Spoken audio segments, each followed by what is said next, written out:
This how-to video is on how to submit a UAS application. The first place you want to do is you want to get to the UAS website. It's under the Office of Research Assurances.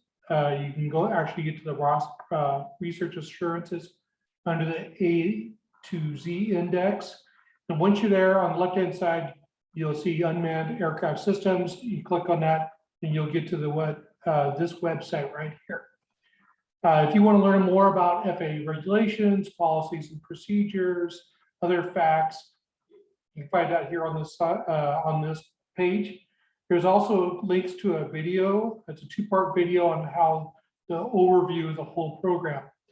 But to actually do a UAS application, you want to go up to this tab up here, and you want to click on Submit UAS Application. This is the page that will come up, and this is what we'll fill out today. First part is let's do this as a new submission.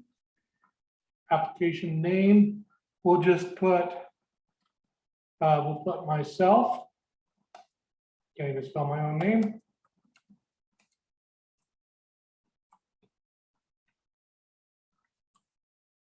Department, let's do our ORA.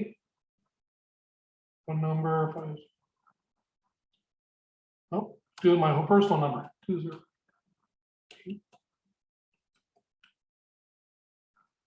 And then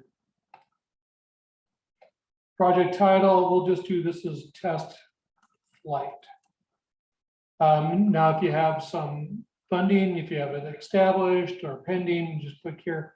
We'll just do, let's say it's established from NSF. How many drone operators, pilots in command, and visual observers? We'll just do 2.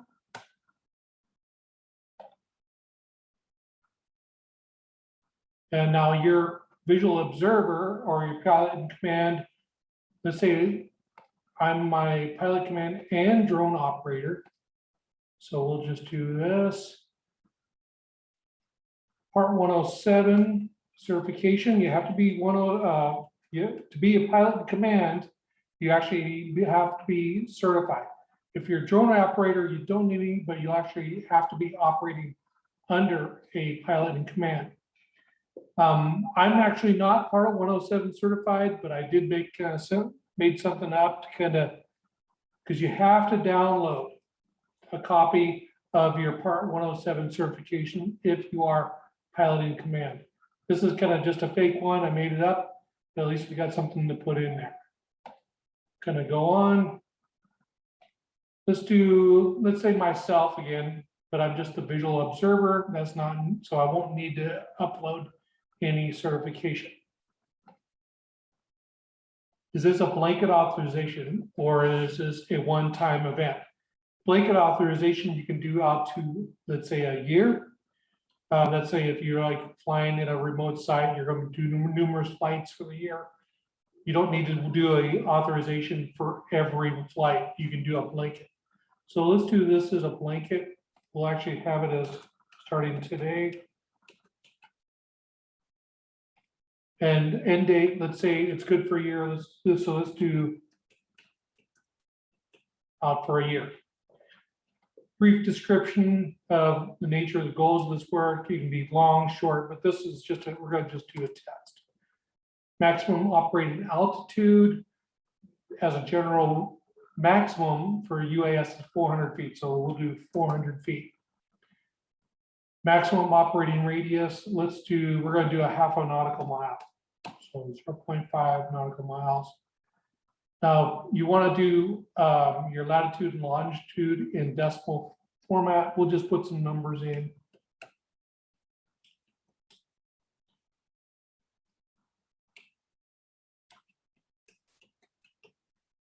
When I'm reviewing this, I'll verify where you're at matches the map you sent.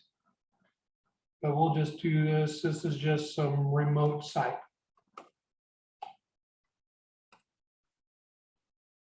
You want to drop in a flight location. I got like some over here to the side. We'll probably drop in this here. It's a PDF of some maps from a different project. It's uncontrolled, which means if it's controlled, if you know it's a controlled location, it's on the U of I campus, which is controlled airspace, you click that. Let's just say this is a uncontrolled civil operations. Most of our stuff, almost all our stuff will be civil operations. Is this a fully loaded? Is it 55 pounds or less? Yes. If it's over 50 pounds, contact the UAS coordinator for some additional assistance. Is it owned by the university? Yes. Is it insured by the university? Make sure your drone's insured. And is it registered? Let's say yes. Total number, we're going to do only flying one drone, so we'll just put one. Let's say this is just a DJI Matrice. We'll do like a little fake little FAA number. I'll double check these when I'm reviewing these before it goes on to the UAS committee. OEM, next. You will need to do some of these, so let's just say you'll be doing visual line of sight. How the operator and visual be able to communicate safely. This is just a verbal, let's just say verbal. Sometimes you'll be radios. Congested area, not applicable. You're not flying around any endangered species, but if you are, fill it in. Not cool. Is this anywhere that may have a TFR, wildfire over football stadiums, like down at Boise, anywhere that may be a TFR? This is, let's say you're out in the middle of nowhere, so this is not applicable. Is there any airports or heliports in the area? No. If you're working in an area where 911 don't work, you'll have to put some additional information in here. If it's just an area where 911 is appropriate, you can just put in that. Have you received permission in this area? Let's say yes. This is just kind of, again, just a little test file. We'll put that in there.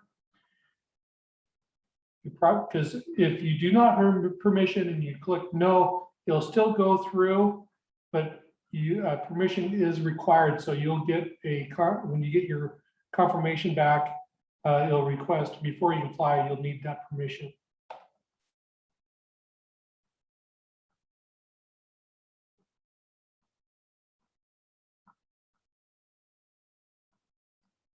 So let's just say, let's just take a quick little signature, saying yes, and there it's went through. So this application will go through, you'll get a confirmation email saying it's went through. It will come to the UAS coordinator, he'll review it. If it's not myself, it'll be someone taking over UAS duties. And then it'll get sent on to the UAS committee. Committee will look at it.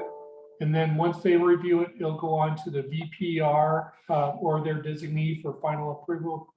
Please give at least 1 week before, it'll be at least a week, if not longer, for that approval. But if there's any questions, feel free to reach out to the UAS compliance coordinator. Thank you very much.